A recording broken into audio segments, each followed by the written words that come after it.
சகலமும் நன்மைக்கு ஏதுவாக நடவடிக்கை. இங்கே அழைப்பு என்று சொல்லும்போது அழைப்புக்கு முன்பாக ஒரு வார்த்தை என்ன வருகிறது? அவருடைய தீர்மானத்தின்படி. இதே வார்த்தையை நாம் 2 தீமோத்தேயும் 1ஆம் அதிகாரம் 9வது வசனத்தில் வாசிக்க கேட்போம்.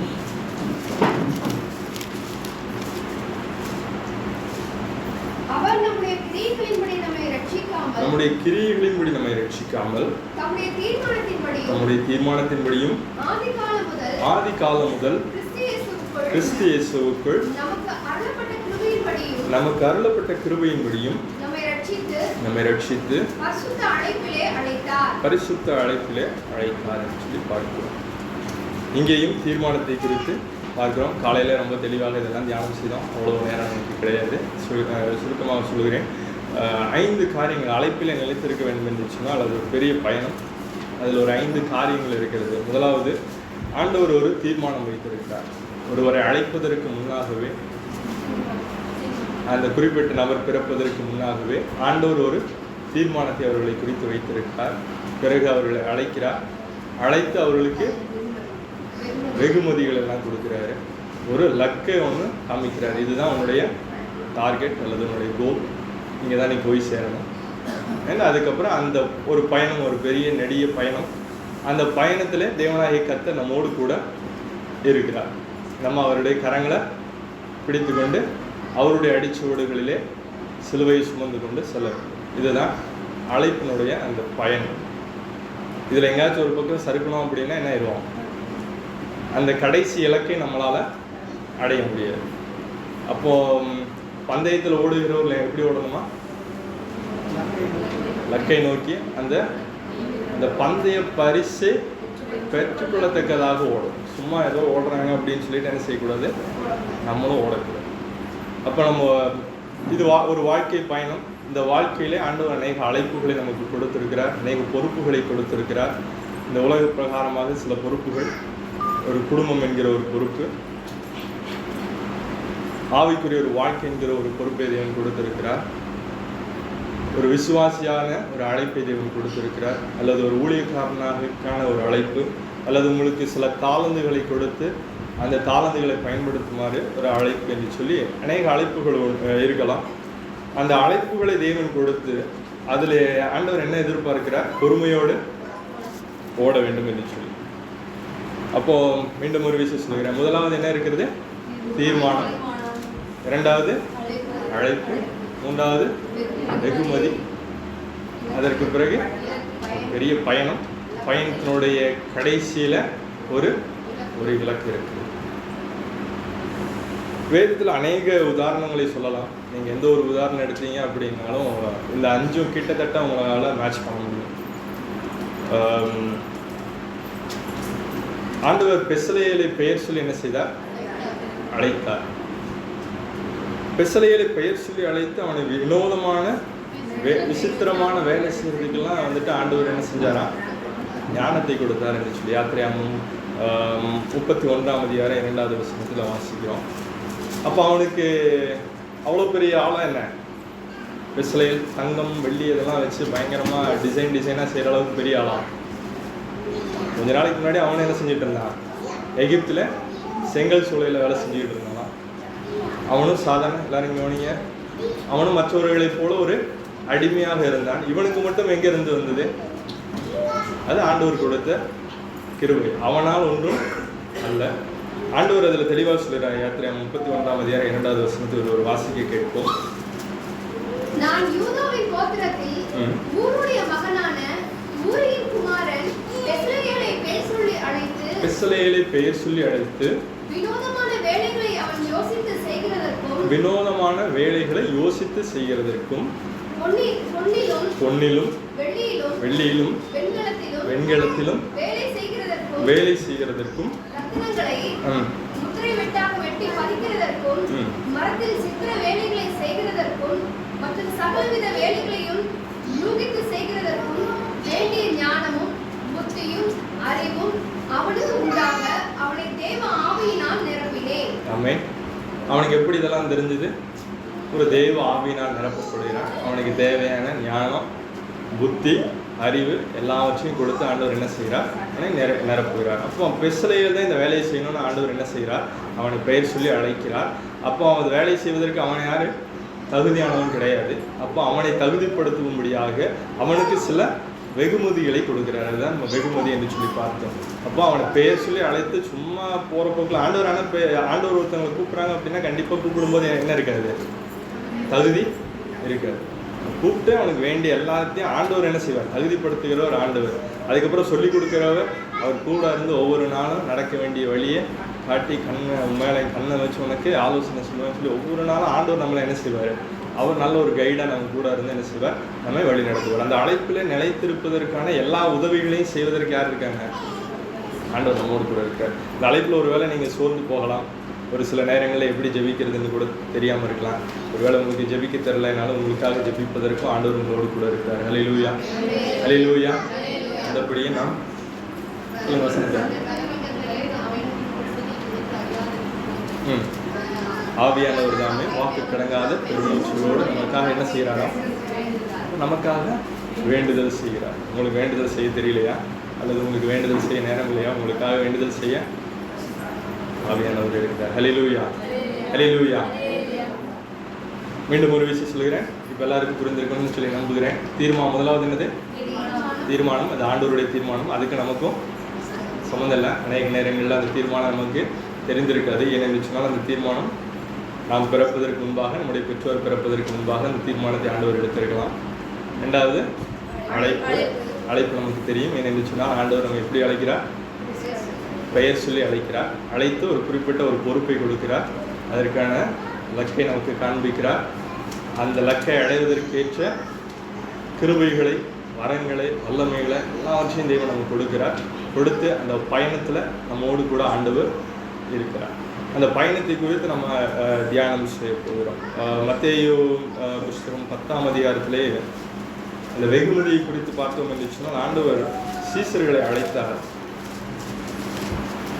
முதலாவது வசனம் வாசி. அப்பொழுது அவர் தம்முடைய 12 சீஷர்களையும் தம்மிடத்தில் வரவழைத்து அசுத்த ஆவிகளை துரத்தவும் சகல வியாதிகளையும் சகல நோய்களையும் நீக்கவும் அவர்களுக்கு அதிகாரம் கொடுத்தார்.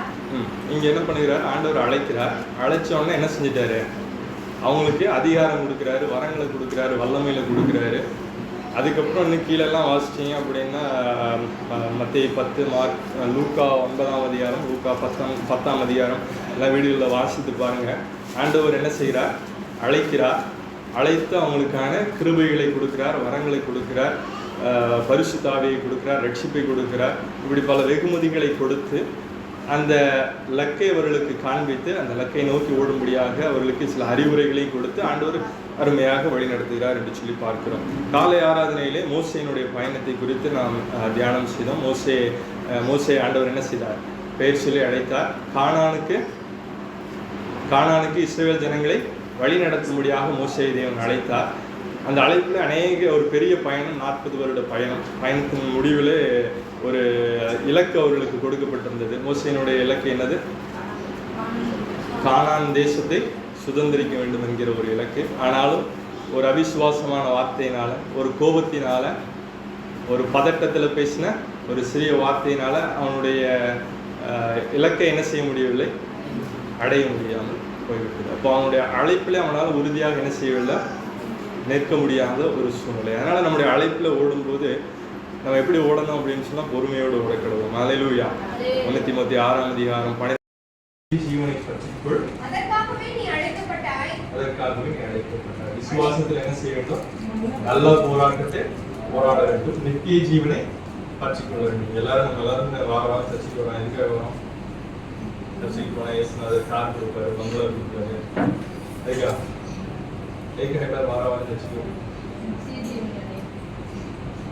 இந்த உலக வாழ்க்கை அப்படிங்கிறது டெம்பரரி தான். 70 வருடம் பலத்தை மிகுதினால் 80 வருடம் அதுவும் கடந்து போகிறது, நாங்களும் பறந்து போகிறோம் அப்படிங்கிற மாதிரி. அதற்கு பிறகு ஒரு நித்தியமான ஒரு வாழ்க்கை இருக்கிறது. இந்த உலக வாழ்க்கைக்கு பிறகு ஒரு நித்தியமான ஒரு வாழ்க்கை இருக்கு. அந்த வாழ்க்கைக்கு நம்ம என்ன செய்ய வேண்டும்? தயாராக இருக்கும். அதற்கான ஒரு ட்ரைனிங் சென்டர் தான் இருக்குது. ஆண்டவர் திருச்சபையில் வைத்திருக்கிறார். அந்த பரலோகத்துல 24 மணி நேரம் ஆராதிக்கிற அந்த தூதர்களோடு சேர்ந்து நம்மளும் என்ன செய்வோம்? கவனிக்கிறீங்களா? நம்மளும் என்ன செய்வோம்? அவரை ஆராதனை செய்வோம். எவ்வளவு நேரம் ஆராதிப்போம்? கரெக்டா 6:30 ஆரம்பிச்சு 6:45 ஆராதனை முடிச்சு அந்த மாதிரியா?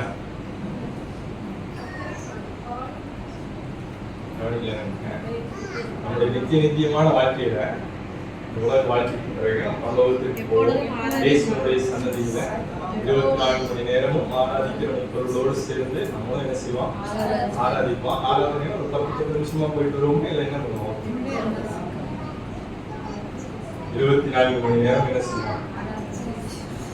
கர்த்தரை ஆராதனை செய்வோம். விசுவாசிக்கிறவங்க கரங்களை உயர்த்தி ஹல்லேலூயா ஹல்லேலூயா. 1000 வருடம் நம்மளும் என்ன செய்வோம்? அவரோடு கூட ஆளுகை செய்வோம். ஆமென். பூமி நியாயம் தீர்க்கிறவர்களால் அவரோடு கூட நம்மளும் என்ன செய்வோம்? வருவோம். ஹல்லேலூயா ஹல்லேலூயா. மோசேயினுடைய பயணத்தை குறித்து அவன் பார்த்தோம்னு சொன்னால் அது ஒரு ஃபெயிலியர்ல போய் முடிஞ்சது. அவன் இலக்கை அடைய முடியாமல் போனது. அதே போல இன்னும் அநேகருடைய பயணத்தை நாம் தியானிக்க போகிறோம். சீக்கிரமாக நான் உங்களுக்கு காரியங்களை வெளிப்படுத்த ஆசைப்படுகிறேன். எரேமியா 1ஆம் அதிகாரம்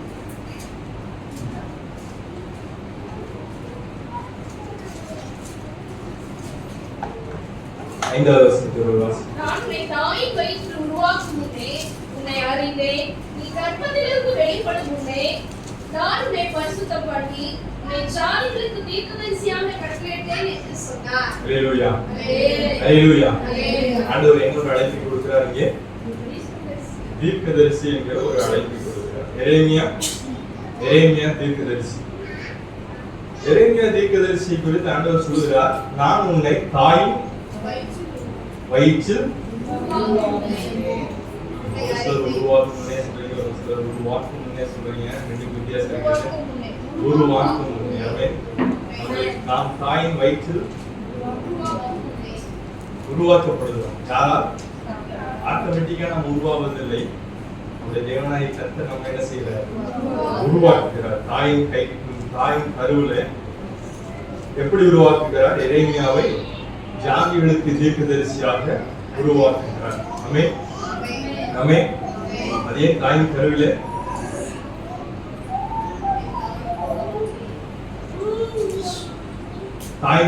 ஏன் உருவாக்குகிறார்? அதுதான் அனாதி தீர்மானம். அவருடைய தீர்மானத்தின்படி அழைக்கப்பட்டவர்கள். இவரை தீர்க்கதரிசியாக ஆண்டவர் அழைக்கிறார். அவருடைய அனாதி தீர்மானத்தின்படி இவர் ரொம்ப நல்லவரே, மற்ற இஸ்ரவேலரை காட்டிலும் யூதர்களை காட்டிலும் இவர் கொஞ்சம் பாவம் செய்யல, இவர் கொஞ்சம் பெட்டரா தெரிகிறாரு அப்படிங்கிறதுக்காக ஆண்டவர் என்ன செய்யல? எரேமியாவை தெரிந்து கொள்ளவில்லை. ஆனால் அதற்கு முன்பாகவே அவருடைய அனாதி தீர்மானத்தின்படியே ஆண்டவராகிய கர்த்தர் என்ன செய்கிறார்? எரேமியாவை தீர்க்கதரிசியாக அபிஷேகம் பண்ணுகிறார். இந்த தீர்க்கதரிசி அபிஷேகம் உள்ள அனைவருக்கு இது தெரிந்திருக்கும் என்று சொல்லி நினைக்கிறேன். அநேக தீர்க்கதரிசியா இருந்தால் அந்த தீர்க்கதரிசன ஊழியத்தினுடைய ஆரம்பத்துல ஒரு பயம் இருக்கும். ஆமென். ஆரம்பத்துல உள்ள கடைசி வரைக்கும் என்ன இருக்கணும்? ஆமா, தீர்க்கதரிசனம் அப்படிங்கிறது என்ன இல்லை, சாதாரண காரியங்கள். மற்ற வரங்களை காட்டிலும் அதிக வல்லமை உள்ளது. ஆனாலும் கொஞ்சம் பிரச்சனை உள்ள ஒரு ஆமென். அதனாலதான் இவரும் சொல்கிறார், கர்த்தராகிய ஆண்டவரே, இதோ நான் பேச அறியேன், சிறு பிள்ளையாக இருக்கிறேன். ஆமென். அவர் சொன்னது உண்மைதான் நினைக்கிறேன். ரொம்ப சின்ன பிள்ளையா இருந்திருப்பாரு நினைக்கிறேன். ரொம்ப சின்ன வயசுலயே ஆண்டவர் என்ன செய்தாரு? எரேமியாவை தீர்க்கதரிசியாக அபிஷேகம் பண்ணிவிட்டார். ஏனென்றால் அவர் தீர்க்கதரிசியாக இருக்கிற காலத்திலே இஸ்ரவேல் அநேக ராஜாக்கள் வந்து போனார்கள். அதற்கு பிறகு இஸ்ரவேல்ல ராஜாக்கள் இல்லை. அதற்கு பிறகு பாபிலோன்ல ராஜாக்கள் வந்து போனார்கள். அவருடைய எல்லாருடைய காலங்களிலும் எரேமியா தீர்க்கதரிசியாகவே இருந்தார். ஹல்லேலூயா ஹல்லேலூயா. அவருடைய இளம் வயதுல இருந்து ஆண்டவர் என்ன செய்தார்? எரேமியாவை தீர்க்கதரிசியாக அபிஷேகம் பண்ணி, பயப்படாது, நான் என்ன செய்யறேன்? கூட இருக்கேன். நான் பேசவே எனக்கு தெரியாது அப்படின்னு சொல்றாரு. ஆமென். மோசேயை கூப்பிட்டாலும் என்ன செய்யறாரு? நான் திக்குவாயும் அந்த நாளும் சொல்றாரு. இங்க எரேமியாவை கூப்பிட்டாலும் அவர் என்ன செய்யறாரு? எனக்கு பேசுறதுக்கே தெரியாது. அவன் பேச தெரிஞ்சுக்கணும்னு அவசியமே இல்லை. நான் தான் அவன் என் வார்த்தை என்ன செய்வேன்? போடுவேன். அவன் வாய் மட்டும் நீ சும்மா அப்படியே அசைச்சுன்னா போதும், அது பாட்டுக்கு என்ன செய்வேன்? எரேமியாவை குறித்து அருமையான அநேக தீர்க்க தரிசனங்கள் எல்லாத்தையும் தேவன் சொல்லி இருக்கிறார். அநேக நாடுகளை குறித்து ஆண்டவர் என்ன செய்தார்? தீர்க்க தரிசனங்களை சொன்னார். ஆண்டவர் சொல்கிறார் 7வது வசனத்துல, நான் சிறு பிள்ளை என்று நீ சொல்லாதே, நான் உன்னை அனுப்புகிற எல்லாரிடத்திலும் நீ போய் நான் உனக்கு கட்டளை எடுக்கிறவைகளை எல்லாம் நீ பேசுவாயாக. ஆண்டவர் மறுபடியும் சொல்கிறார், நீ அவர்களுக்கு பயப்பட வேண்டாம், உன்னை காக்கும்படிக்கு நான் உன்னுடனே இருக்கிறேன் என்று கர்த்தர் சொல்கிறார். ஆமென்.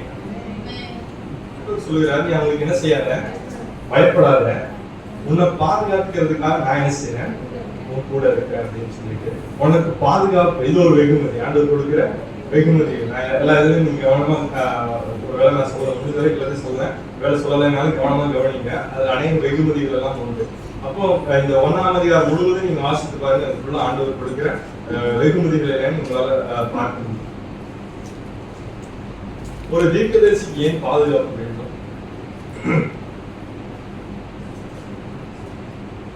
படி சர்ச்சைக்கு வந்தோமா, ஒரு தீர்க்க தரிசனம் சொல்லுவோமா, அது கேட்டு ஜனங்களாம் சந்தோஷமா, எதுக்கு பாதுகாப்பு?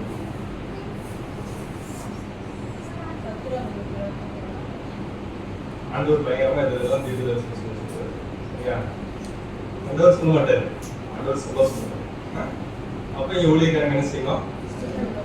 சொல்ல ஒரு ராஜா வந்துட்டு ஒரு தீர்க்க தரிசி உடம்பு சரியில்லை, அவர் பாடி இங்க போயிட்டு இருந்தாரு, ஒரு டாக்டர் ஏதோ பார்க்க போனார்.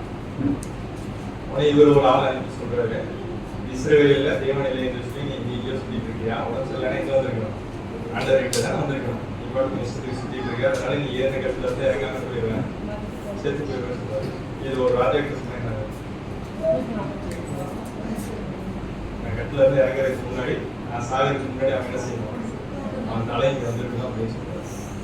அந்த மாதிரி பல தீர்க்கதரிசிகள் செத்து போயிட்டாங்க இளம் வயதில். வேதத்தில் இருக்கிற அநேக தீர்க்கதரிசிகள் அவங்க மரணத்துக்கு குறித்து அநேகம் இல்லை.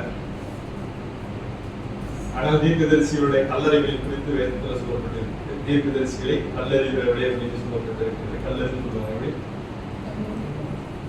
உண்மையா தீர்க்கதரிசனம் சொன்னா என்ன கிடைக்கும்?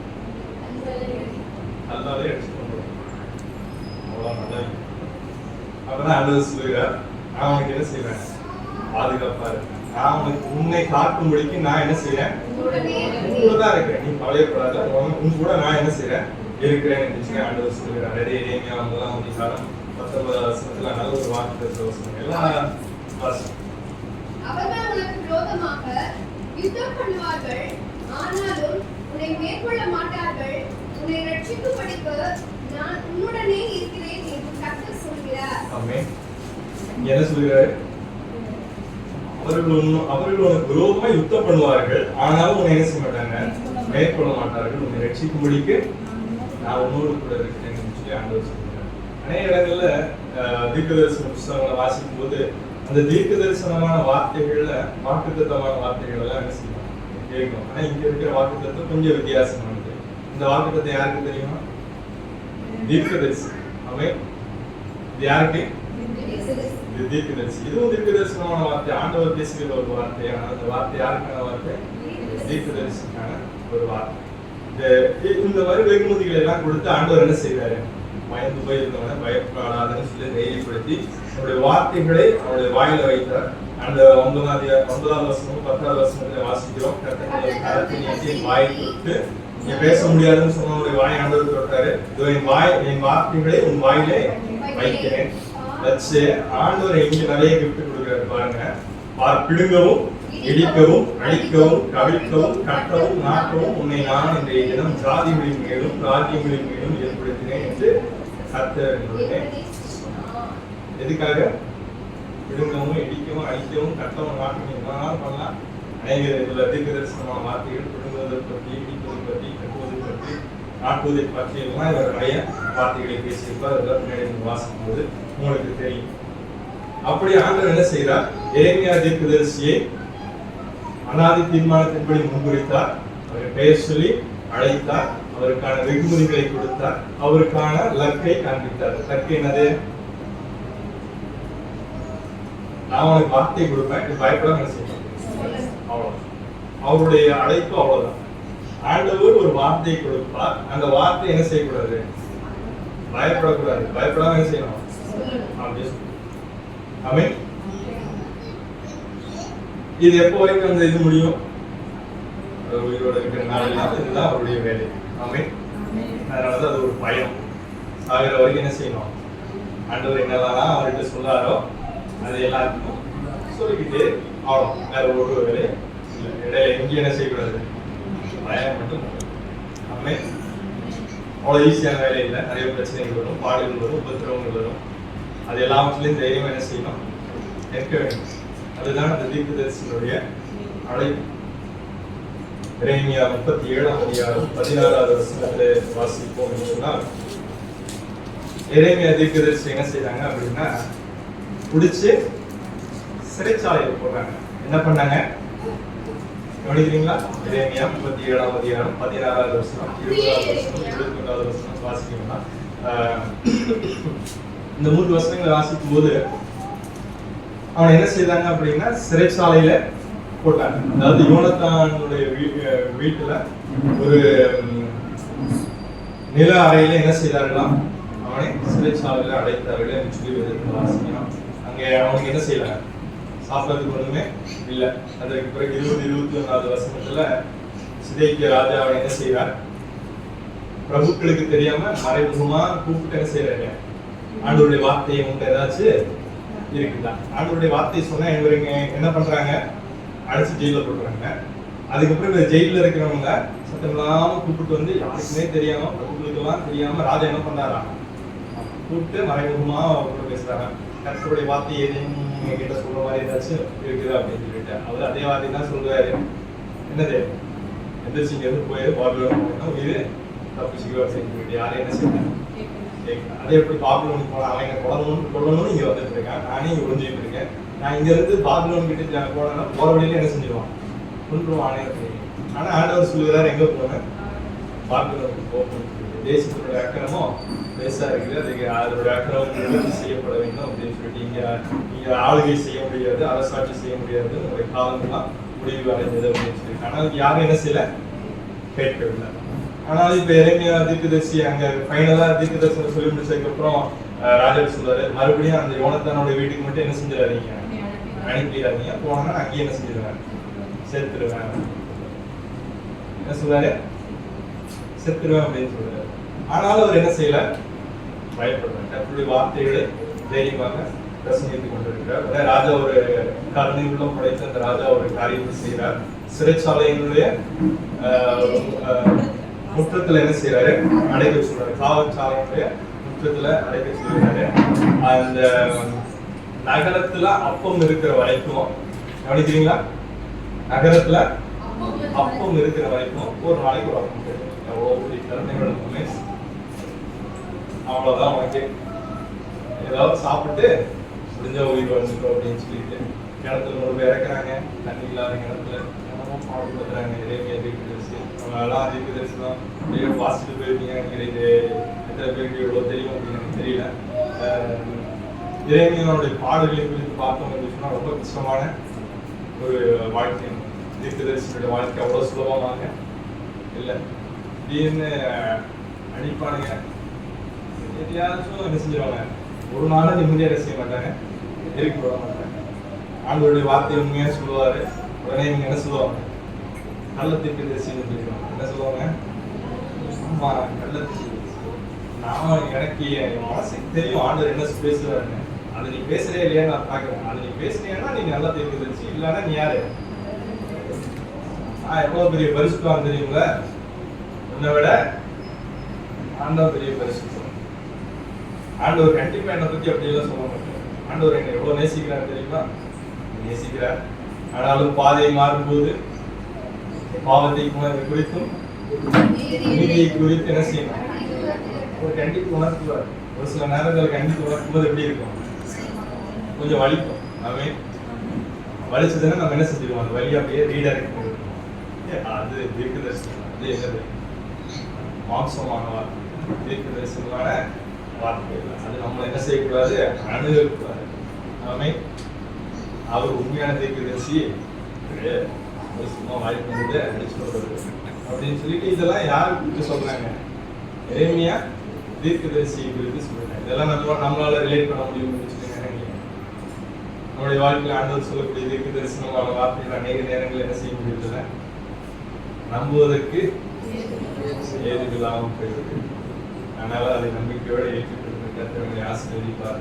40ஆம் அதிகாரத்தில் 4வது வசனத்தை 6வது வசனத்தை வாசிக்கிறோம். எரேமியா 40ஆம் அதிகாரம். இப்போது இதோ உன் கைகளில் இடப்பட்ட விலங்குகளை இன்று நீக்கி போட்டேன். என்னோட கூட பாபிலோனுக்கு வர உனக்கு நன்மையாய் தோன்றினால் வா, நான் உன்னை பத்திரமாய் பார்த்துக் கொள்வேன். என்னோட கூட இங்கே பார்க்கிறோம் பாபிலோன் ராஜாவுடைய அந்த காவல் சேனாதிபதி, அவர் பேர் நேபுசராதாம். அவர் என்ன செய்யறார்? எரேமியாவை வந்து பார்க்கிறார். அவருக்கு ஒரே சந்தோஷம். எரேமியாவை பார்த்தோன்னே அதாவது நிறைய பேக்லாம் பண்ணி வச்சிருந்தாங்க. எதுக்காக அப்படின்னா பாபிலோனுக்கு பேக் பண்றதுக்காக நிறைய பேக்கிங்லாம் இருந்தது. அந்த பேக்கிங்ல ஒரு பேக்கிங்கா எரேமியா பண்ணிருந்தார். சிறைச்சாலைக்கு முற்றத்தில் அடைக்கப்பட்டிருக்கும் போது கட்டுகளோடு இருந்தார். அவரை பிடிச்சி எக்ஸ்ட்ரா இன்னொரு கட்டு கட்டி பேக் பண்ணி வச்சிருந்தாங்க. எங்க கொண்டு போறதுக்காக? பாபிலோனுக்கு கொண்டு போவதற்காக. அந்த கூட்டத்தில் அவர் உட்கார்ந்து இருந்தார். அதை இந்த காவல் சேனாதிபதி பார்த்த உடனே கண்டுபிடித்து விட்டார், இவர் யாரு? எரேமியா அப்படின்னு. அவர் கர்த்தருடைய வார்த்தையிலே சொன்னார். ஆனால் அது யாருக்கு ஆதரவா இருந்தது? பாபிலோனுடைய ராஜாவுக்கு ஆதரவா இருந்தது. இஸ்ரவேல் ஜனங்களுக்கு எதிராக இருந்தது கர்த்தருடைய வார்த்தை. அதனால அவர் என்ன நினைச்சுக்கிட்டாரு? எரேமியா நம்முடைய கூட்டாளி, நமக்கு சப்போர்ட் பண்றவர் அப்படின்னு சொல்லிட்டு. யோசித்து பாருங்கள், எரேமியாவோட வாழ்க்கை ரொம்ப மோசமான ஒரு நிலைமையில இருக்கிறது. ஒரு நாளைக்கு ஒரே ஒரு அப்பம் தான் சாப்பிட முடியுமா? இந்த மாதிரி ஒரு சூழ்நிலையில எதிரி நாட்டு அடிமையெல்லாம் பிடிச்சி வச்சிருக்கான். அவன் பிடிச்சி வச்சிருக்கிற கையில இருக்கிற விலங்குகளை எல்லாம் என்ன செய்யறான்? அறுத்து விடுறான். விட்டுட்டு இப்ப சொல்றான், நீ என் கூட வர உனக்கு சம்மதம்னா வா, பாபிலோனுக்கு வா, நான் அவனை என்ன செய்வேன்? நல்லா பண்ணேன். அவன் என்ன செய்வேன்? நல்லா அப்படின்னு சொல்லிட்டேன். ஆண்டவர் தீர்க்கதரிசனமா சொன்ன வார்த்தை என்னது? எல்லாரும் இங்க இருக்காதுங்க, எங்க போங்க? பாபிலோனுக்கு போங்க அப்படின்னு சொல்லிட்டு. நல்லா ஆகும் இல்லையா? அவன் என்ன பண்ணுவான்? 3 நேரம் சோறு கொடுத்தீங்கன்னா சொல்ல வரவே ஒரு நேரம் தான் சாப்பிட்டு இருக்கேன், நீ சொல்லு 3 நேரம் சோறு மட்டும் போடுற ஒண்ணு, நான் பாட்டுக்கு என்ன செஞ்சுருக்கேன். அதனால இதே என்ன செய்வதான் அது பின்னாடி போகுது. அவன் அழைப்புல என்ன செய்ய வேண்டும்? உறுதியாக பல பிரச்சனைகள் இருக்கலாம், பல போராட்டங்கள் இருக்கலாம், ஆடுகள் உபத்திரவங்கள் எல்லாம் இருக்கலாம். ஆனால் நம்முடைய அழைப்புல என்ன செய்ய வேண்டும்? உறுதியாக இருக்கும். கர்த்தர் வந்து தீர்க்கதரிசியாக அபிஷேகம் பண்ணி வைத்திருக்கிறார். யாருக்கு தீர்க்கதரிசியாக அபிஷேகம் பண்ணி வைத்திருக்கிறார்? ஆதிகளுக்கு தீர்க்கதரிசியாக. இஸ்ரவேலோட இந்த இடத்துல ஆண்டவர் இருக்க வேண்டிய இடத்துல என்ன செய்யணும்னா இருக்கணும். ஆண்டவர் அந்த இடத்துல எப்ப எங்க இருக்க சொன்னாலும் அந்த இடத்துல என்ன செய்யணும்? இருக்கணும். சரி, இதோட கூட முடியவில்லை அவருடைய வாழ்க்கை. ஜாலியாக போயிருக்கலாம். ஆனா வாய்ப்பு என்ன செஞ்சுட்டாரு?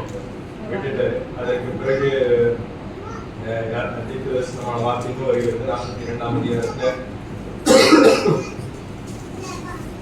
5 முதல் 7 உள்ள வசனங்களை வாசித்து பார்த்தோம் என்று சொன்னால், இப்போ கிட்டத்தட்ட ஒரு 2 அதிகாரம் தாண்டிட்டோம். இந்த கேப்ல என்ன நடந்துச்சு அப்படின்னா, இஸ்ரவேல் இருக்கிறவங்க எல்லாரும் என்ன செஞ்சுட்டாங்க? பாபிலோன் கொண்டு போயிட்டாங்க.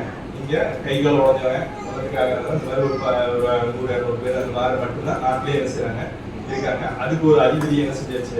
வச்சாச்சு, கதலி அப்படின்னு சொல்லிட்டு. அவனை இங்க அதுக்குள்ள இருக்கிற 100-200 பேரும் மறுபடியும் சண்டை போட்டு என்ன பண்ணிட்டாங்க? பாபிலோன் ராஜா ஒருத்தர் தலைவனா வச்சுட்டு போயிருங்க. அவன் என்ன செஞ்சுட்டாங்க? கொலை பண்ணிட்டாங்க. இப்ப பாபிலோன் ராஜா என்ன பண்ணுவான்? நான் அவன் அதிபதியை வச்சிருந்தேன், நீ ஏன்டா கொலை பண்ணேன்னு சொல்லி இருக்கிற மீதி இருக்கிற கொஞ்சம் பத்தி என்ன செஞ்சிருவான்? கொலை பண்ணாங்க. அதனால இவங்க என்ன பண்றாங்க? ஊரை விட்டு ஓடி போயிடுவோம் அப்படின்னு சொல்லிட்டு என்ன செய்யறாங்க? ஓடுறதுக்கான வேலைகளை செஞ்சுட்டு இருக்காங்க. எங்க போலாம் அப்படின்னு முடிவு பண்றாங்க? பாபிலோனுக்கும் போக முடியாது, இங்கேயும் இருக்க முடியாது. அதனால எகிப்துக்கு போயிடலாம் அப்படின்னு முடிவு பண்றாங்க. அப்போ போறதுக்கு முன்பாக இறைவனை தீர்க்கதரிசிக்கு வந்து சொல்றாங்க, தேவனாய கர்த்தரிடத்தில் விசாரித்து கேடும். இவ்வளவு நாள் தீர்க்கதரிசனம் சொல்லியிருந்தாங்க. மறுபடியும் வந்து சொல்றாங்க, அது நன்மையானாலும் தீமையானாலும் சரி, எங்க தேவனாய கர்த்தரின் சத்தத்துக்கு நாங்கள் கீழ்ப்படிவதனால் எங்களுக்கு நன்மை உண்டாகும்படி நாங்கள் உண்மை அனுப்புகிற எங்க தேவனாய கர்த்தருடைய சத்தத்துக்கு கீழ்ப்படிந்து நடப்போம் அப்படிங்கிறாங்க. உடனே சரின்னு இவரும் போய் ஜெபம் பண்றாரு. 10 நாள் கழித்து ஆண்டவர் என்ன செய்யறார்? நம்முடைய வார்த்தையை அவருக்கு கொடுக்கிறார். நீங்க என்ன செய்ய வேண்டாம், எகிப்துக்கு போக வேண்டாம், இங்க என்ன செய்யுங்க, தங்கி இருங்க அப்படின்னு சொல்லிட்டு சொல்லுகிறார். ஆனா இவர்கள் யாரும் என்ன செய்யல? கேட்கவில்லை. 43ஆம் அதிகாரம் 2வது வசனத்தில் அதற்கு அவர்கள் கொடுக்கிற பதில் என்ன என்று சொன்னால், நீ பொய் சொல்லுகிறாய், எகிப்திலே தங்கும்படிக்கு அங்கே போகாதிருங்கள் என்று சொல்ல எங்கள் தேவனாகிய கர்த்தர் உன்னை எங்களிடத்துக்கு அனுப்பவில்லை. சொல்லும்படி கல்தேயர் எங்களை கொண்டு போடவும் எங்களை பாபிலோனுக்கு சிறைகளாக கொண்டு போகவும் எங்களை அவர்கள் கையில் ஒப்புக் கொடுக்கும்படி நேரியாவின் குமாரனாகிய பாருக்கு தானே உன்னை எங்களுக்கு விரோதமாக அவன் சொன்னதுனால தானே நீ தீர்க்க தரிசனம் சொல்ற. அவன்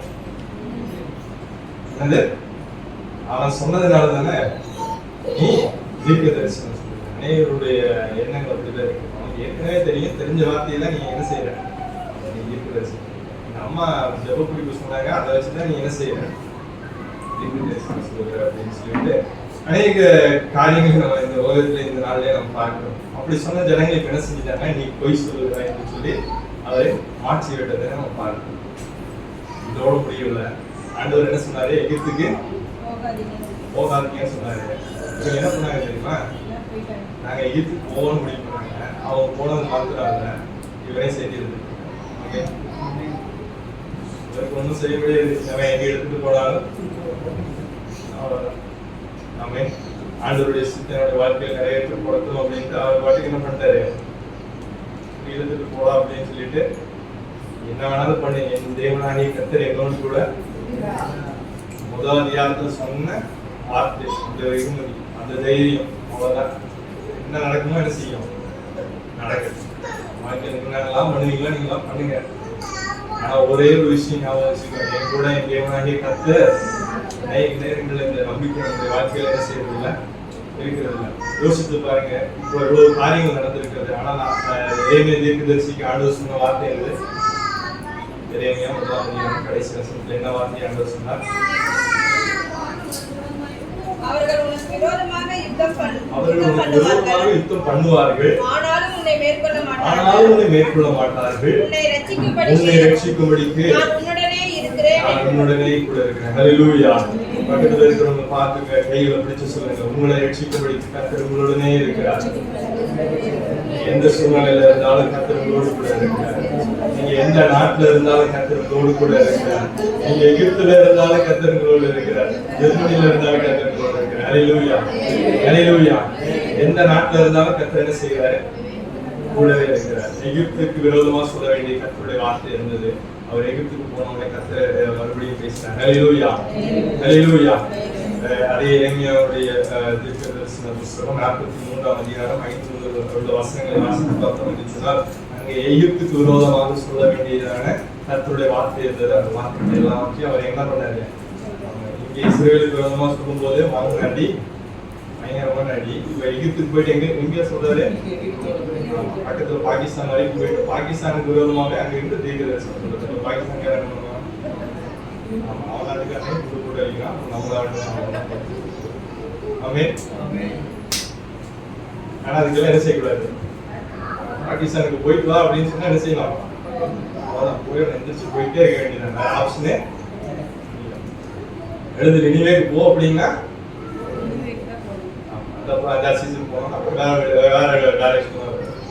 ஆண்டவர் என்ன பண்ண மாட்டாங்க, தீர்மானத்தை என்ன செய்ய மாட்டாரு.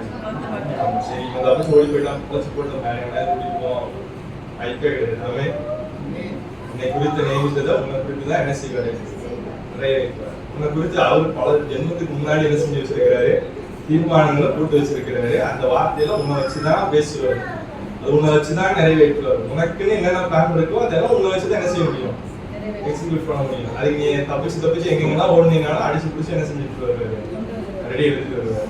ஆனா ஒரு கட்டத்துக்கு மேல தாண்டி போயாச்சு அப்படின்னா உன்னால என்ன செய்ய முடியாது, ஒரு இலக்கை அடைய முடியாம போயிடும். அதனால ஒரு சில நேரங்கள் ஈஸியா என்ன செஞ்சிடலாம், ஆண்டவரே நமக்கு ஹெல்ப் பண்ணிடுவாரு. திரும்பவும் நம்மளுடைய ட்ராக்கு வருவதற்கு என்ன செய்வார், ஆண்டவர் உதவி செய்வார். ஆனா மோசே கன்னியாயத்துக்கு சின்ன தப்பு தான், அவ்வளவு பெரிய தப்பு தான் என்ன செய்யலாம்.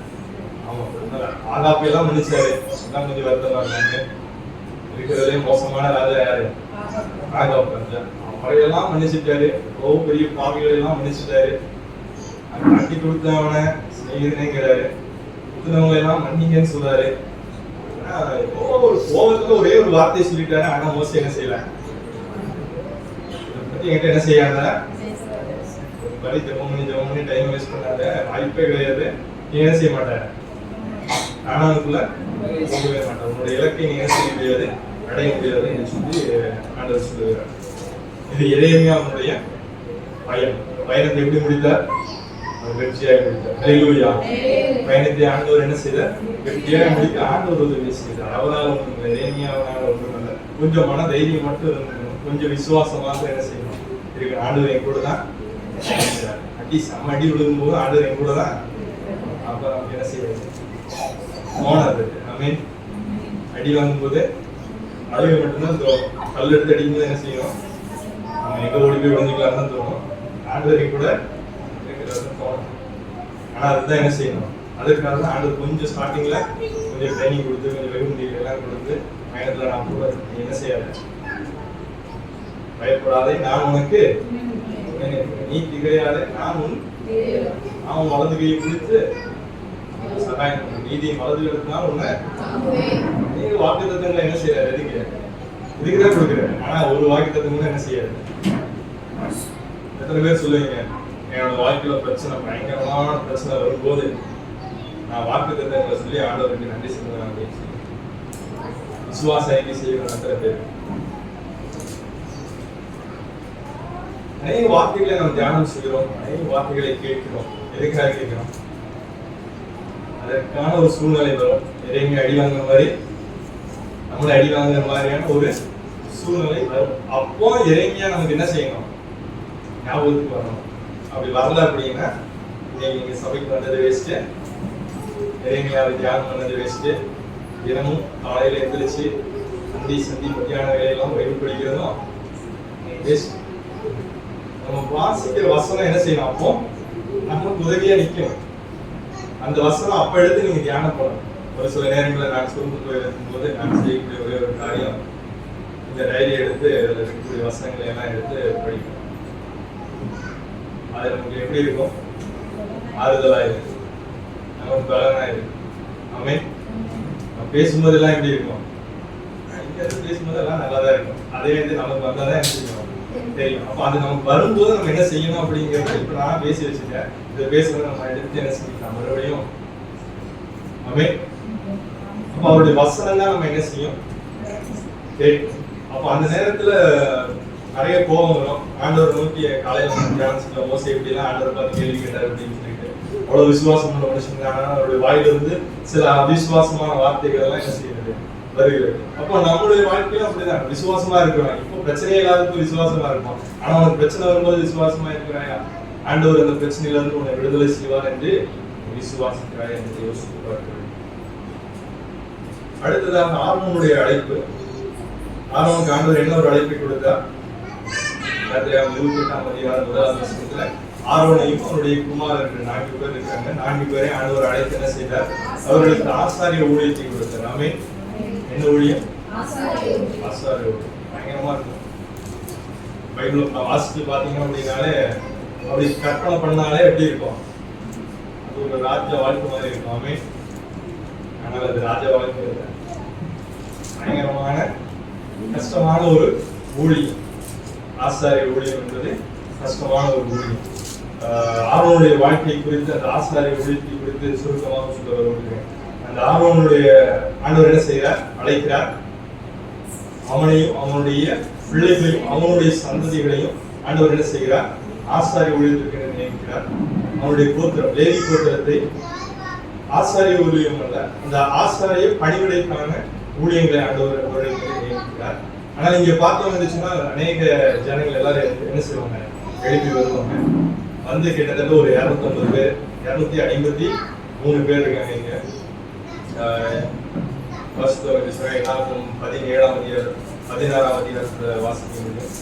எல்லாருக்கும் 16ஆம் அதிகாரத்துல இங்க சொல்கிறார்கள், இஸ்ரவேல் ஜனங்கள் எல்லாரும் பரிசுத்தமானவர்கள், நீங்கள் உங்களை சபைக்கு மேலாக உயர்த்தாதீர்கள், கர்த்தர் எங்களோடு கூட இருக்கிறார் அப்படின்னு சொல்லிட்டு சொல்லுறாங்க. உடனே மோசே ஆரோன் என்ன செஞ்சாங்க? உங்களுக்கு ஒரே ஒண்ணுதான் தெரியும், போய் முதல்ல ஆண்டவருடைய பாதத்துல போய் தேவனுடைய சமூகத்துல முழுக்கிறேன் விழுந்தாரு. ஆண்டவர் சொன்னாரு, அதை சொல்லி யார் என்னுடைய யார் என்று நான் அவர்களுக்கு காண்பிப்பேன்னு சொல்லி 250 பேர் என்ன செஞ்சாங்க? தூபகாசனத்தை எடுத்தாங்க, உள்ள தூபத்தை போட்டாங்க. எல்லாரும் ஆசாரிய ஊழியத்தை செய்ய முடியாது. 250 பேர் என்ன செஞ்சாங்க? உள்ள வந்தாங்க. உள்ள வந்தவங்களுக்கு ஆண்டவர் என்ன செஞ்சாரு? ஒரே நேரத்துல 2 சம்பவம் நடந்தது. இந்த பிரச்சனையை கிளப்பி விட்டு ஒரு 3 பேர் இருப்பான், அவன் வீட்டுல ஜாலியா இருப்பான். அவனை ஆண்டவர் என்ன சொன்னாரு? அவன் வீட்டை விட்டு போங்க அப்படின்னு சொன்னாங்க. எல்லாரும் நகர்ந்து போன உடனே என்ன நடந்தது? பூமி பிளந்தது. தாத்தானே அபிராமி என்ன செஞ்சது? பூமி மூடி போட்டது. அப்படின்னா பிரச்சனைக்கு காரணம் ஒரு 3 பேர். அவங்க ஃபேமிலியோட எல்லாரும் கர்த்தருடைய சன்னதியில இருந்து அக்னி புறப்பட்டு இவர்கள் எல்லாரும் 250 பேர் என்ன ஆயிட்டாங்க? ஒழிந்து போனாங்க. ஏன்? ஆரோனை கூட அழைக்கப்பட்டாலுடைய இந்த கனமான ஊழியத்தை யாராலும் என்ன செய்ய முடியாது. அதை ஆண்டவர் அழைக்க விட்டால் அதை நீங்க என்ன செய்யணும்? செய்யணும். ஆண்டவருடைய அழைப்புக்காக என்ன செய்யணும்? ஒருவேளை உங்களுக்கு ஆசை இருக்கலாம், தாக்கம் இருக்கலாம், மாஞ்சே இருக்கலாம். ஆண்டவருடைய அழைப்புக்காக காத்துங்க. தேவனுடைய சமூகத்துல பொறுமையோடு காத்துங்க. அழைப்பு என்று சொன்னாலும் ஒரே நாள் என்ன செய்ய மாட்டாரு? சண்டே கொடுத்துட மாட்டாரு. நிறைய ட்ரைனிங்லாம் இருக்கு. காலையில ஞாபகம் செய்தோம். மோசேக்கு நிறைய ட்ரைனிங் இருந்தது. எகிப்திலே பார்வோனுடைய அரண்மனையில ஃபர்ஸ்ட் ட்ரைனிங் இருந்தது. அடுத்த ட்ரைனிங் வனாந்தரத்துல ஆடுகளுக்கு பின்பாக அடுத்த ட்ரைனிங் இருந்தது. இதெல்லாம் முடிச்சதுக்கு அப்புறம் ஆண்டவருக்கு ஒரு தலைவனாக ஒரு பதவியை கொடுத்து மோசே என்ன செய்தார்? இஸ்ரவேல் வழி நடத்தக்கூடிய ஒரு பொறுப்பை கொடுத்தார், அழைப்பை கொடுத்தார். அதே போல நம்மளுக்கும் தேவன் அழைப்பை கொடுப்பதற்கு முன்பாக தீர்மானத்தை வைத்திருக்கிறார். வெகுமதிகளை கொடுப்பார், ட்ரைனிங்கை கொடுப்பார். அதற்கான கால நேரங்கள் எல்லாத்தையும் திட்டம் பண்ணி வைத்திருக்கிறார். எல்லாம் கரெக்டான அந்த டைமிங் வந்து என்ன செய்யணும்? நடக்கும். டைமிங்கை தாண்டி என்ன செய்யக்கூடாது? நடக்கூடாது. எல்லாம் அந்தந்த டைம் எல்லாம் ஆண்டவர் எல்லாம் திட்டம் பண்ணி வைத்திருக்கிறார். அதுபடி நடக்கும். இங்கே ஆரோனை போல அழைக்கப்படணும். அழைக்கப்பட்டால் மாத்திரம்தான் முடிவு செய்ய முடியும். ஆரோனுடைய வாழ்க்கை அனைத்து பிரச்சனைகள் எல்லாம் இருக்கிறது. இழப்புகளை சந்தித்திருக்கான். ஆசாரிய ஊழியத்திலே அந்நிய அக்னியை கொண்டு வந்ததுனால நாதாவும் முடியும். ஆரோனுடைய 2 குமாரர்கள் ஒரே நாளிலே என்ன செஞ்சு விட்டார்கள்? மறைத்து போய்விட்டார்கள். நம்ம மறைத்து போனா என்ன பண்ண மாட்டோம்? அடக்கமான போயிடுவோம்.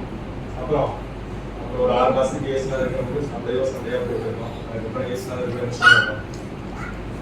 பேசவே மாட்டோம். பையன் செத்து போயிட்டாரு, பசங்க செத்து போயிட்டாங்க, என்ன பண்ணுவோம்?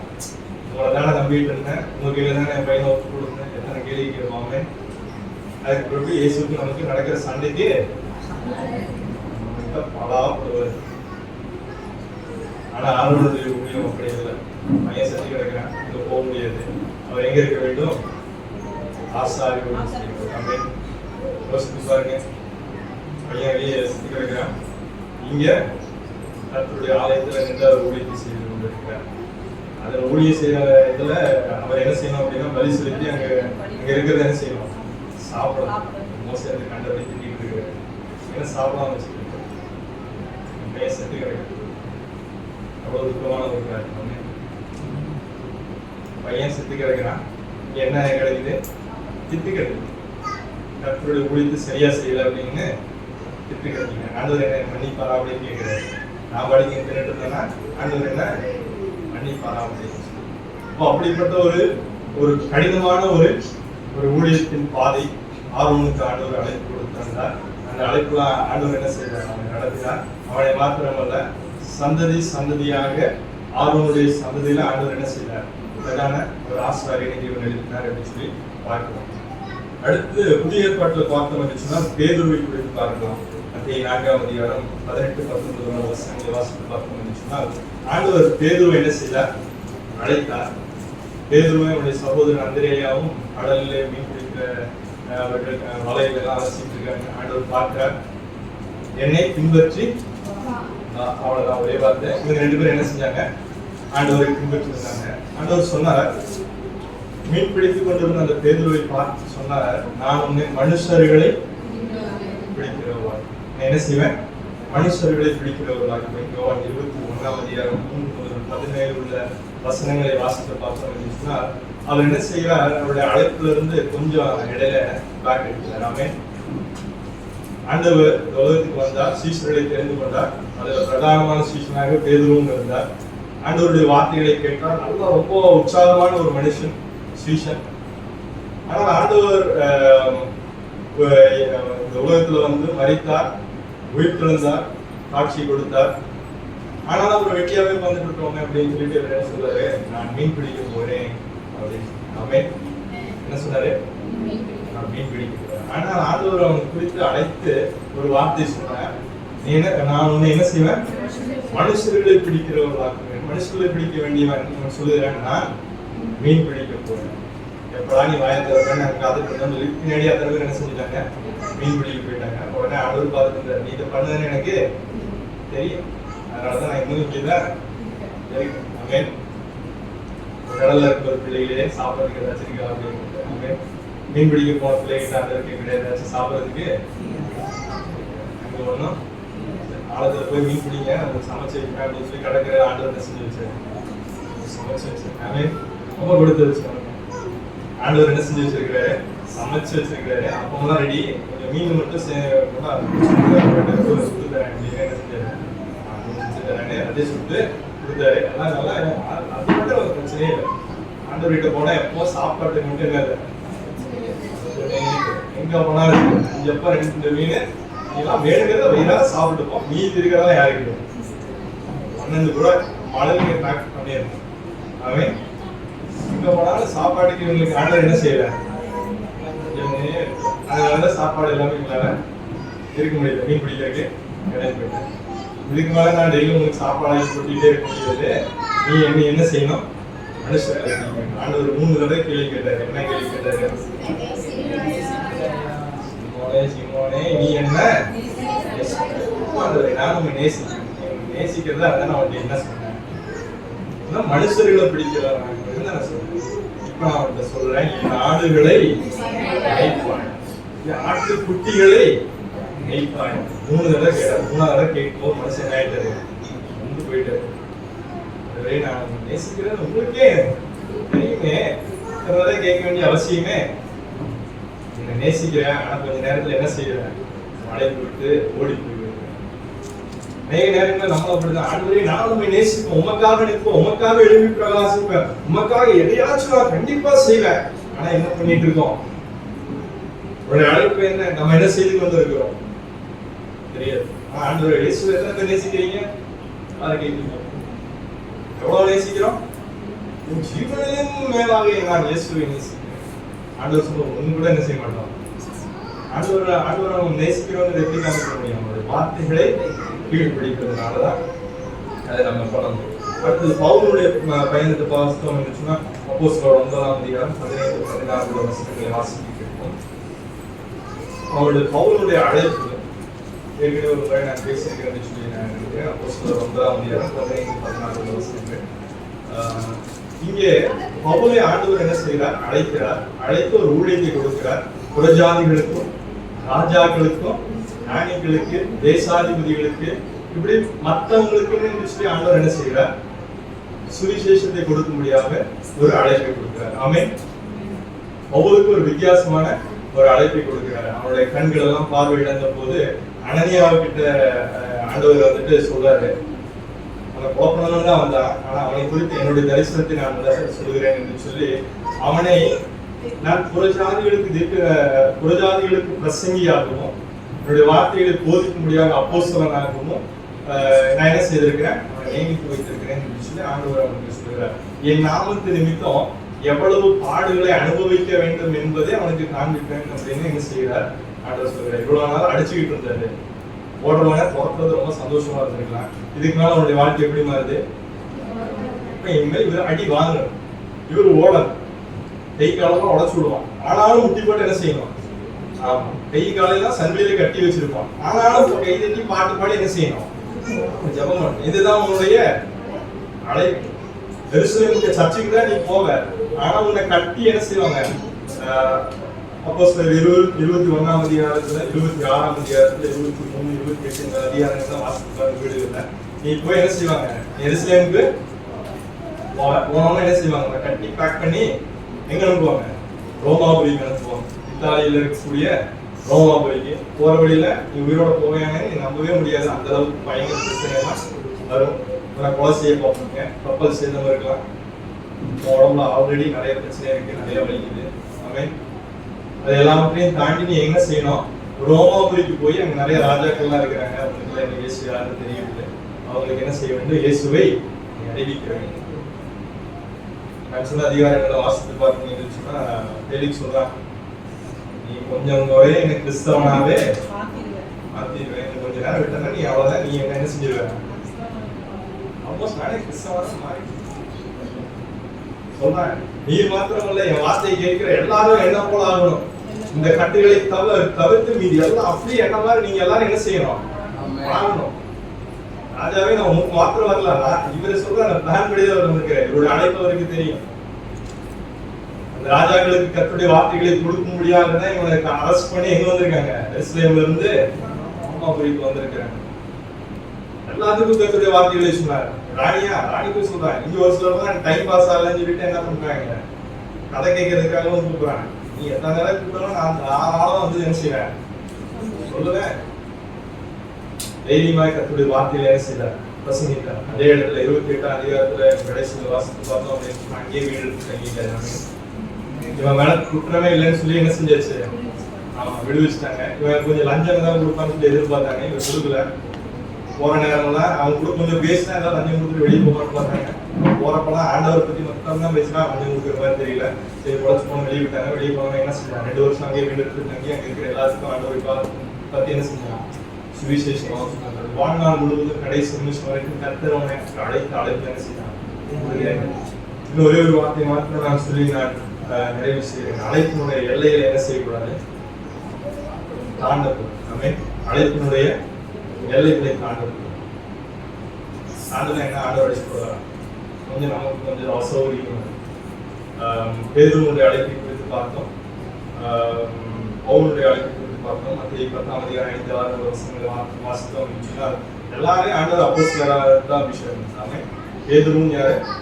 அப்போஸ்தலர். பவுலும் அப்போஸ்தலர். எல்லாரும் நினைச்சுட்டு இருக்கோம். 2 பேருக்கும் ஒரே அழைப்பா? 2 பேருக்கும் ஒரே அழைப்பு கிடையாது. 2 பேருக்கும் 2 வித்தியாசமான அழைப்பு. அப்போஸ்தலர் தான், 2 பேரும் அப்போஸ்தலர் தான். அதுல எந்த மாற்று கருத்து இல்லை. 2 பேருக்கும் ஆங்கிலம் இருக்கிறது, வளமையில் இருக்கிறது, குருவிகள் இருக்கிறது, ஆண்டவர் கொடுத்த எல்லா வெகுமதிகளும் இருக்கிறது. ஆனா வித்தியாசம் எங்க இருந்துச்சுன்னா, உன்னுடைய இடம் எங்க, உன்னுடைய நிலை எங்க. முதல்ல ஒரு வசனம் வாசித்து 97 வசனத்தில் வாசித்தோம்னா அழைப்பினுடைய நிலை என்ன அப்படிங்கிறத அறிந்ததுல நம்ம நிலைத்திருக்க வேண்டும். அப்ப அந்த நிலையை வந்துட்டு பேதுருவுக்கு ஒரு நிலை இருந்தது. என்ன இருந்துச்சுன்னா, பேதுருவோட நிலை என்ன? மத்தேயு 10ஆம் அதிகாரம் 5-6 வசனங்களை வாசித்தோம்னு இருந்துச்சுன்னா, இந்த இடத்துல தான் நீங்க இருக்கணும் அப்படின்னு. நீங்க புறஜாதியருடைய பட்டணங்களுக்குள்ள பிரவேசிக்காம, சமாரியருடைய பட்டணங்களுக்குள்ள பிரவேசிக்காம, இஸ்ரவேல் ஜனங்கள், கானான் ஜனங்கள், யூத ஜனங்கள் இவர்களுக்குள்ள மாத்திரம் என்ன செய்யுங்க சொன்னாரு. அப்போஸ்தலர் 1ஆம் அதிகாரத்துல ஆண்டவர் சொல்லும்போது, நீங்க எருசலேமை விட்டு என்ன செஞ்சிடாத, வெளியே போயிடாது, எருசலேம்ல தங்கி இருந்து சொல்லி ஆண்டவர் சொன்னார். ஆனால் பவுலுக்கு அப்படி இல்லை. புறஜாதியா இருக்குன்னு சொல்லி அவன் இன்னும் ரட்சிக்கப்படல. ஆண்டவர் இன்னும் அவன் பேசல. நீ போய் அங்க இரு, யோப்பா பட்டணத்துல, சரி நீ போய் என்ன செய்ய, தர்சிஸ்ல அந்த இடத்துல இரு, நான் உனக்கு அனனியான்னு ஒருத்தர் அனுப்புவேன். அந்த அனனியா கிட்ட ஆண்டவர் சொன்னார், அவன் புறஜாதி இருக்குன்னு சொல்லி நான் அவனை அபிஷேகம் பண்ணிருக்கேன். அப்போ அந்த காலங்கள்ல ஒரு பிரச்சனை இருந்தது. விருத்த சேதனம் பண்ணணுமா பண்ணக்கூடாது அப்படின்னு. இன்னைக்கு அதெல்லாம் பிரச்சனை இல்லாம ஆனா ஒரு சிலர் இன்னும் அந்த பிரச்சனையில பிடிச்சிட்டு இருக்காங்க. பரவாயில்ல. ஆனால் பெரும்பாலான இடங்கள்ல அந்த மாதிரி பிரச்சனை இல்லை. சரி, அப்போ விருத்த சேதனம் பண்ணணும்னு சொன்னா ஒரு குரூப், பண்ண வேண்டாம்னு சொன்னா இன்னொரு குரூப். ஆனா அவங்க எல்லாம் யாரு? கிறிஸ்துவர்கள். அவர்கள் தான் ஞானஸ்நானம் எடுத்தவங்க. இன்னைக்கு நிறைய பேர் கிறிஸ்துவர்களா இருக்கிறோம். எத்தனை குரூப் இருக்கு தெரியுமா கிறிஸ்துவங்கள்ல? விட்டு அவ்வளோ குரூப் இருக்கு. ஆளாளுக்கு ஒரு நம்பிக்கை, அவங்களுக்கு ஒரு சில கோட்பாடுகள், ஒரு சில சட்ட திட்டங்கள். அதனால கிறிஸ்தவ சமுதாயம் இன்னைக்கு விரிந்து கிடக்கிறது. அப்போ அழைப்பு எப்படி வருகிறது? ஒரு குறிப்பிட்ட குரூப்புக்குன்னு வரும்போது அந்த குரூப்ல நம்ம எப்படி இருக்கணும்? உண்மையா இருக்கணும். இங்க ஒரு சம்பவம் நடக்கிறது. கலாத்தியர் 2ஆம் அதிகாரம் 7 முதல் 14 உள்ள வசனங்களை வாசிப்போம். கலாத்தியர் 2ஆம் அதிகாரம் 7வது வசனத்தையும் 8வது வசனத்தையும் வாசித்தோம் என்று சொன்னால், அங்கே பேதுருவுடைய அழைப்பும் பவுலுடைய அழைப்பும் சரியாக சொல்லப்பட்டிருக்கிறது.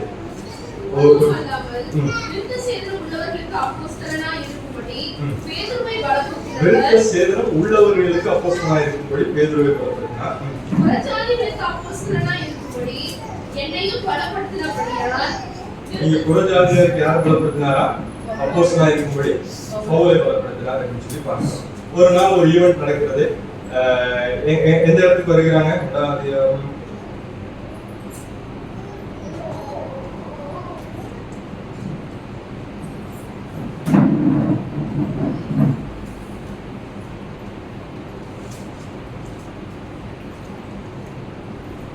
அந்தியோகியா. முதல்ல அந்தியோகியாவில சீசர்களுக்கு கிறிஸ்துவ பெயர் கொடுக்கப்படுகிறது. அந்தியோகியா அப்படிங்கிறது யூதருடைய தேசம் அல்ல, புறஜாதியாருடைய தேசம். 11வது வசனத்துல இருக்கிறது. அந்த இடத்துல வருகிற போது பேதுரு என்ன செய்யறாங்க, கூப்பிட்டு வராங்க. பேதுரு எங்க இருக்கிறவரு? எருசலேம்ல இருக்கக்கூடியவர். எருசலேம்ல இருக்கிறவரை எங்க கூட்டிட்டு வராங்க? அந்தியோகியாவுக்கு கூட்டிட்டு வராங்க. இங்க யூதர்களுக்கு என்று ஒரு சில கலாச்சாரம் இருக்கிறது. இப்ப முதலாவது பேதுரு இந்த இடத்துல இருக்காரு. இங்க இருக்கும்போது இங்க இருக்கக்கூடிய ஆடியன்ஸ் வித்தியாசமானவர்கள், யூதர்கள். அவங்களுக்கு நிறைய ரூல்ஸ் அண்ட் ரெகுலேஷன்ஸ் இருக்கு. கைக்கு அவங்க சொல்ல மாட்டாங்க, தப்பா அப்படின்னு நினைப்பாங்க. சாப்பிடும்போது கூட இவங்க தனியாக பார்த்து சாப்பிடுவாங்க, வந்து வித்தியாசமான ஒரு சூழ்நிலையில அந்த ஊழியம் செய்யற ஒரு அப்போஸ்தலன் யாரு? பேதுரு. ஆனா இங்க அப்படி இல்லை. எல்லாரும் எந்த ஜாதியா இருந்தாலும் நம்ம எல்லாரும் கிறிஸ்துவுக்கு சரீரமாகிய சபை. நீ எந்த மொழியை பேசினாலும் நம்ம எல்லாரும் ஆண்டவருடைய பிள்ளைகள் அப்படின்னு சொல்லி இங்க கொஞ்சம் வித்தியாசமான ஒரு என்விரான்மெண்ட். இந்த ஒரு சூழ்நிலையில பேதுரு இங்க வரும்போது இது நல்லா இருக்கே அப்படின்னு சொல்லி இவரும் அவர்களோடு கூட என்ன செய்யறாரு, சாப்பிடுறாரு, அவங்க கூட கலந்துருக்கிறாரு. ஆனா இன்னொரு குரூப் மறுபடியும் இங்க இருந்து என்ன செய்யறாங்க, மறுபடியும் வர்றாங்க. யாரு? யாக்கோபிடத்துல இருந்து இன்னும் கொஞ்சம் பேர் வராங்க. இப்ப இவங்க வரும்போது பேதுருவோட நிலைமை கொஞ்சம் மோசம். இப்ப இவர் யாரு, இவர் எப்படி நடந்து கொள்ளணும்னு அவருக்கே கொஞ்சம் என்ன செய்யறாரு, கன்ஃபியூஸ் ஆயிடாரு. இப்போ நான் யூதர் குரூப்ல இருக்கிற மாதிரி நடந்துக்கணுமா, இல்ல புறஜாதியாருடைய குரூப்ல இருக்கிற மாதிரி நாங்க நடந்துக்கணும்? இவங்க கூட உட்கார்ந்து சாப்பிடணுமா, சாப்பிடக்கூடாது? சிம்பிளான விஷயம். இவங்க கூட உட்கார்ந்து சாப்பிட்டா என்ன பிரச்சனை? நம்ம ஆளு கிடையாதுன்னா நம்ம ஆண்டவருடைய ஒழித்த. ஆனா ஆண்டவர் யாரையும் ஒதுக்கி வைக்கிறார். அப்படி நீங்க இருன்னு சொல்லல, இப்படி இருன்னு ஆண்டவர் சொல்லல. இதுதான் நம்ம அவன் கூட இருக்கிறியா, சரி போய் நான் அப்படிதான் எதிர்பார்க்கிறேன் வார்த்தையா. சரி, அவனுக்கு எப்படி சொன்னா புரியுங்களா? சரி, அவன் பாஷையில என்ன செய்யும் சொல்லு. இங்க எப்படி இருக்கிறியா, சரி இவனுக்கு எப்படி புரியுமா? இவனுடைய பாஷையிலே. அவன் பேருனுடைய நிலைமை என்னது அப்படின்னா, அவனுடைய எல்லையை தாண்டி இங்க வரும்போது அவன் ஊழியத்தினுடைய அவனுடைய அழைப்பெல்லாம் மாற்றல. ஜஸ்ட் உங்களுக்கு புரிதலுக்காக நான் சொல்லுகிறேன். அவனுடைய அழைப்பை அவன் மாற்றி கொள்ளவில்லை. ஆனா அவனுடைய அழைப்போடு ஊழியம் செய்ய வேண்டிய ஒரு இடத்தை தாண்டி இங்க ஒரு இடத்துக்கு வருகிறான். தவறான நோக்கத்துக்காக வரவில்லை. உண்மையாகவே அவர் அந்த களத்தில் இருந்த அதிகாரம் முழுமையாக வாசித்து ரொம்ப தெளிவாக சொல்லியிருக்கிறார். அப்போஸ்தலர் எவ்வளோ டீசெண்டாக எவ்வளோ அருமையாக நடத்திருக்கிறார்கள் அப்படின்னு சொல்லிட்டு, எனக்கு யாரும் அவங்கள யாரும் எனக்கு உபதேசிக்கல அப்படின்னு சொல்லிட்டு பவுல் சொல்லுகிறார். ஆண்டவர் உபதேசிக்கிறதோடு போகட்டும், ஒரே ஒரு காரியம் மாத்திரம் சொன்னாங்க. தரித்திரரை மாத்திரம் நினைத்துக் கொள்ளும்படி எனக்கு சொன்னாங்க. அப்படி செய்யும்படி நானும் முன்னமே என்ன செய்யறேன் தீர்மானித்திருந்தேன் அப்படின்னு சொல்லிட்டு பவுல் சொல்லுகிறார். ஆனா அப்படி ரொம்ப அருமையான ஒரு கர்த்தருடைய அப்போஸ்தலர்கள் இடத்துக்கு வரும்போது சின்ன ஒரு தடுமாற்றம் தெரிகிறது. தடுமாற்றம் பவுலுக்கு பிரச்சனை. ஆமே, இப்படி ஒரு தடுமாற்றம் வந்துச்சுன்னா பவுலுக்கு என்னது, நீங்க அவரோட ஊழியம் செய்ய முடியாது. நீ ஜனங்களோடு சமமாக நீ உட்காராவிட்டால் இந்த இடத்துல உன்னால என்ன செய்ய முடியாது, ஊழியம் செய்ய முடியாது. இந்த இடம் கொஞ்சம் வித்தியாசமானது. அதே ஊழியம் அங்க இருக்கிற அழைப்பு நீ அங்க இருந்து செய்யோ, அதையும் இங்க இருந்து என்ன செய்ய முடியாது, செய்ய முடியாது. நேற்று வரைக்கும் நல்லா தானே இருந்த, இன்னைக்கு அவன் வந்தானே நீ என்ன பண்ணிட்ட, பேக் அடிச்சுட்ட. கொஞ்சம் பின்னாடி போனா, ரொம்பலாம் ஒரு பெருஞ்சாள் இல்லை, கொஞ்சம் சரி தள்ளி நின்றுப்போம் அப்படின்னு நின்றுட்டாரு. அவ்வளவுதான். அவர் சும்மா விட்டுவார கொஞ்சம் டென்ஷனான ஆள் என்ன பண்ணாரு, வச்சு வாங்கி விட்டாரு. அத்தனை பேருக்கு முன்னாடி என்ன செஞ்சுட்டாரு. கலாத்தி 2ஆம் அதிகாரம் வாசிப்பாருங்க, 14வது வசனம் வரைக்கும் வாசித்து பாருங்க. அவர் என்ன செஞ்சுட்டாரு, லெஃப்ட் ரைட்டும் வாங்கி விட்டுட்டாரு. அப்ப நம்முடைய அழைப்புல நம்ம என்ன செய்யணும், நிலைத்திருக்கணும். எல்லைகளை தாண்டும் போது கொஞ்சம் ஜாக்கிரதையா இருக்கணும். கர்த்தரை ஞானத்தை என்ன செய்யணும், கேட்கணும். ஆண்டவருடைய கணங்களை பிடித்து நம்ம நடக்கணும். லூக்கா 9ஆம் அதிகாரம் 57 முதல் 62 உள்ள வசனங்களை வாசித்து கேட்போம், முடிப்பேன். லூக்கா 9ஆம் அதிகாரம் 57 முதல் 62 உள்ள வசனங்கள். ஆண்டவர் சில அழைப்புகளை கொடுக்கிறார். அவர்கள் வழியிலே போகையில் ஒருவன் அவரை நோக்கி, ஆண்டவரே, நீர் எங்கே போனாலும் உம்மை பின்பற்றி வருவேன் என்றான். அதற்கு இயேசு, இங்க முதல்ல ஒருத்தன் என்ன செய்யறான், நான் உண்மை பின்பற்றி வருவேன்னு சொன்னாரு. ஆண்டவர் என்ன சொன்னாரு, வான்னு சொல்லல. நரிகளுக்கு குழிகளும் ஆயிரத்து பறவைகளுக்கு கூடுகளும் கொடுத்து அவன் மனுஷகுமாரனுக்கு தலை சாய்க்க அந்த தூங்குற இடம்லன்னு சொன்னாரு. கண்டிப்பா அவன் என்ன செஞ்சிருக்க மாட்டான், அவனா வந்து நானே பின்பற்றி வரேன்னு சொன்னா ஆண்டவர் என்ன செய்யறாரு, வேணாண்டாரு. சரி, பின்னாடி அடுத்தது வாசித்தோம் சொன்னா, என்னை பின்பற்றி வான்னு சொன்னாரு. உடனே அதுக்கு அவன் சொல்றான், முன்பு நான் போய் என் தகப்பனை அடக்கம் பண்ண எனக்கு உத்தரவு கொடுன்னு சொன்னாரு. செத்தவன் அடக்கம் பண்ணிட்டு நீ போய் என்னுடைய ராஜ்யத்தின் சுவிசேஷத்தை பிரசங்கம் பண்ணிட்டாரு. ஆண்டவர் உன்னை அழைச்சாரு அப்படின்னா இந்த சாக்கு போக்கு என்ன செய்யக்கூடாது, சொல்லக்கூடாது. செத்துட்டாங்க கூட, அப்பா செத்துட்டாங்கன்னு கூட என்ன செய்யக்கூடாது, சொல்லக்கூடாது. ஆண்டவர் அழைத்தால் உடனே என்ன செய்யணும், கீழ்ப்படிக்கணும். அடுத்தது மறுபடியும் இன்னொன்று காரியம் நடக்கிறது. பின்பு வேறொருவன் அவரை நோக்கி, ஆண்டவரே உங்களை பின்பற்றுவேன், ஆனாலும் நான் போய் வீட்டில் இருக்கிற இடத்துல அனுபவித்துக் கொண்டு வரும்படி எனக்கு உத்தரவு கொடுத்துருவேன். ஆமென். ஆண்டவர் அழைப்பை கொடுக்கிறார். அநேகருடைய நிலைமை இப்படிதான் இருக்கிறது. ஆண்டவர் அழைப்பை கொடுக்கும்போது ஆண்டவர் என்னை அழைக்கிறார், எனக்கு அழைப்பு தெரிகிறது, ஆனாலுங்கிறது ரொம்ப மோசமான ஒரு வார்த்தை. ஆமென். எல்லாரும் கவனிக்கிறீங்களா? ஆனால் என்பது மோசமான வார்த்தை. ஆண்டவர் என்னை அழைக்கிறார் என்பது எனக்கு தெரியும், ஆனா எனக்கு அந்த பிரச்சனை இருக்கு, ஆனா ஆண்டவர் எனக்கு இதை செஞ்சாருன்னா நான் வந்து ஒழித்து கொண்டுவேன், ஆனா எனக்கு ஆண்டவர் அந்த எல்லாம் எனக்கு பேசினாருன்னா நான் அப்படியெல்லாம் வந்துடுவேன் அப்படின்னு ஆனா சொல்லி அநேக ஆனாக்களை என்ன செய்யறோம், போட்டுக்கொண்டு இருக்கோம். ஆண்டவர் கூப்பிட்டாரு அப்படின்னா ஆனாங்கிற வார்த்தை என்ன செய்யக்கூடாது, உபயோகிக்க கூடாது. அப்படி உபயோகித்தோம் அப்படின்னு சொன்னா ஆண்டவர் ஒரே ஒரு வார்த்தை சொல்லுவார். வாசிங்க கடைசி வசனத்துல, கலப்பையின் மேல் தன் கையை வைத்து பின்னிட்டு பார்க்கிற எவனும் தேவனுடைய ராஜ்யத்துக்கு தகுதி உள்ளவன் அல்ல. கலப்பையின் மேல கை வச்சுட்டேன், நான் இயேசுவை பின்பற்றுவேன், இயேசுவுக்காக வாழுவேன், என்னுடைய கடைசி மூச்சு குறைந்த இயேசுவை மாத்திரம் ஆராதனை செய்வேன் என்று சொல்லி நீ ஒரு முடிவு செய்து விட்டாய், இயேசுவுக்காக நிற்பேன் என்று சொல்லி நிற்கிறாய். ஆனால் கலப்பையின் மேல் கை வைத்து பின்னிட்டு பார்த்தா அப்படின்னு சொன்னா நீ எங்க வர முடியாது, தேவனுடைய ராஜ்யத்திற்குள்ள வர முடியாது. ஆண்டவர் உங்களை என்ன எதற்காக அழைத்தார் என்று சொல்லி ஒரு விஷயம் யோசித்து பாருங்க. அவர் விழுந்திருக்கும். தேவன் அழைத்த அழைப்பிற்கும் நாம் இப்ப இருக்கிற நிலைமைக்கு எங்கே இருக்கிறோம்? சரியாக அவர் அழைத்த அழைப்புமே நாம் இருக்கிறோம்.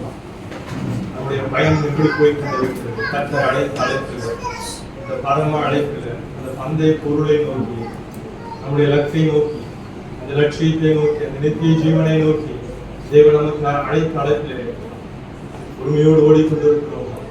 அவருடைய சிலுவை சுமந்து கொண்டு அவருடைய அடிச்சுவடுகளில் அதை பின்பற்றி கொண்டிருக்கிறோம், நின்று கொண்டிருக்கிறோம். ஒரு விஷயம் நம்மை நாமே நிதானம் கேள்வோம். எல்லாரும் கண்கள் மூடி தேவனுடைய சமூகத்தில் எல்லாரும் கேளுங்க.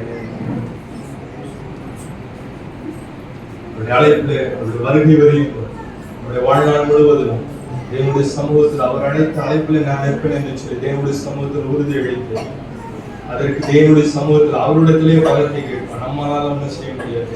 நீர் எங்களை கரம் பிடித்து நடப்பீங்க, வழிவிலகி போய் விடாதபடிக்கு, விழுந்து போய் விடாதபடிக்கு, கடைசி வரைக்கும் ஒரு மூப்பு நாங்கள் நிலைத்திருக்க எங்களுக்கு உதவி செய்யுங்க என்று சொல்லி தேவனுடைய சமூகத்தில் எல்லாரும் கேட்போம்.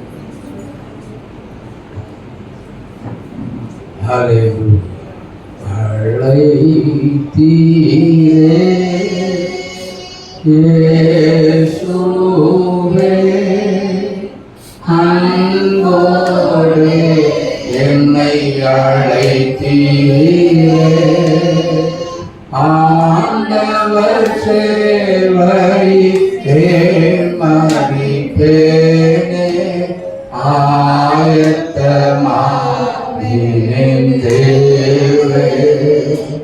ஆண்டவர் சேவையிலே மதிப்பேனே,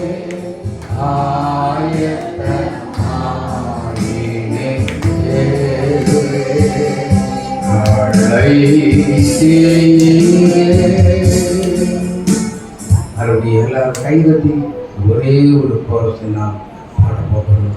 அழைத்தீரே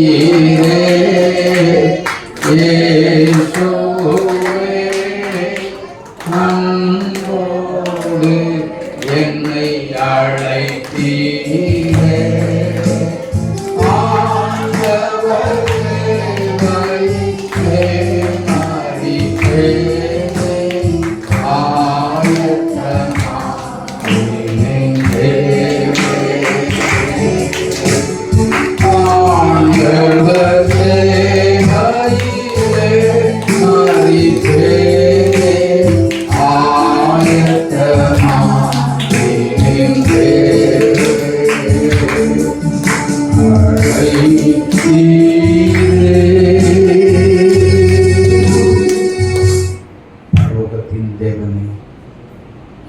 அழைத்து பெயர் சொல்லி அழைத்து எங்களை ஆசீர்வதித்த தெய்வமே, அப்பா பிதாவே, ஒரு விஷயங்கள் மத்தியிலே இறங்கி வந்தவரே, மோசே பெயர் சொல்லி அழைத்து பவுலை பெயர் சொல்லி அழைத்து, பேதுருவை பெயர் சொல்லி அழைத்து நீர் கூப்பிட்டு, தேவனே அவர்களுக்கு கொடுக்க வேண்டிய எல்லா வெகுமதிகளையும் நீ கொடுத்து படப்போகிற பாடுகளை குறித்து அவரோடு பேசி அப்பனே நாங்களும் வார்த்தைகளை கேட்டோம். ஆண்டவரே, என்ன பாடுகள் வந்தால், என்ன உபத்திரவங்கள் வந்தால் பொறுமையாய் சகித்து, ஆண்டவரே பொறுமையாய் நியமித்த பக்கத்தை ஓடி முடிக்க தேவனே நீர் கிருபையாய் எங்களோடு கூட இருந்து ஊழியத்தின் பாதையில், இந்த கிறிஸ்தவ வாழ்க்கையின் பாதையில் என் செய்தியை கேட்ட ஒவ்வொருவரோடு கூட அழைப்பை பெற்று ஒவ்வொரு பிள்ளைகளோடு கூட இருந்து ஒவ்வொருவரை பலப்படுத்தி உம்முடைய மகிமையினால் பசுத்த ஆவியின் வல்லமையினால் கலத்தால் இடைகட்டி ஒவ்வொருவரை உண்மை உத்தமமாய் ஊழியத்தின் பாதையிலே கிறிஸ்தவ வாழ்க்கையிலே உண்மை உத்தமாய் ஓடி முடிக்க நீர் கிருபையாய் தேவனே அழைத்த அழைப்பில் நிலைத்திருந்து ராஜ்யத்தை கட்டி எழுப்ப நீங்கள் கிருபை தாங்க. அப்படிப்பட்ட ஞானம் உள்ள இருதயத்தை எங்கள் ஒவ்வொருவருக்கும் தந்து வழி நடத்துவீராக. செய்தியானது வருகை வரைக்கும் இதை ஆண்டவரே இந்த வீடியோவில் கேட்கிற ஒவ்வொருவருக்கும் ஆண்டவரே தன்னுடைய அழைத்த அழைப்பை உணர்ந்து உதாசீனம் பண்ணி இருக்கிறவர்களிடம் மனம் திரும்பி மறுபடியும் கர்த்தருக்குள் கட்டி எழுப்பப்பட இருக்கிறதா மகிமைப்படுவீராக. தேவ கரத்தில் தாழ்த்தி வெறுமையாக பணித்து ஜெபிக்கிறோம். அந்த பிள்ளைகள் எல்லாரையும் ஆசீர்வதித்து அனுப்புகிறார். வியாதியோடு வந்திருக்கிற பிள்ளைகளை கர்த்தர் தொடுவீராக.